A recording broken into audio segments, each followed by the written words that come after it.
Magandang umaga, ngayon pa araw ng Huwebes, May 23, 2024. Update po muli sa lagay ng panahon.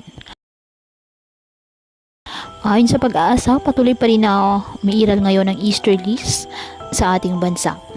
Samantala, patuloy rin po na monitor ang isang low pressure area at may posibilidad po ito na lumakas bilang isang tropical depression o bagyo.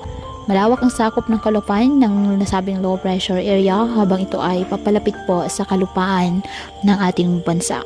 At inaasang magpapaulan sa Eastern Visayas, silangan ng Mindanao at Bicol region. Posible itong lumakas at maging ganap na bagyo at papangalan ng agaton ng Pag-asa.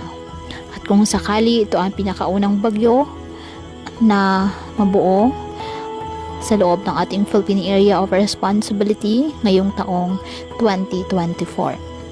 Kaya patuloy pa rin po na inaabisuhan ng ating mga kababayan na maging maingat at maging alerto at maging handa pa rin po sa mga posibleng pagulan at bugso ng hangin na dala ng nasabing potential na bagyo at maaari pa rin po na magbago ang nasabing forecast. Kaya patuloy pa rin po natin na pinag-iingat ang ating mga kababayan sa banta pa rin ng mga posibleng pagbaha at pag-uho ng lupa lalo na kapag may malalakas na ulan at ugaliin po na magdala palagi ng payong o kahit anong panangga sa ulan. Hindi ka naman po sa init ng araw kapag lalabas ng ating mga tahanan.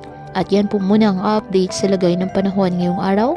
Muli patuloy po tayo na mag-ingat at palaging tandaan, God loves you. Stay safe and God bless.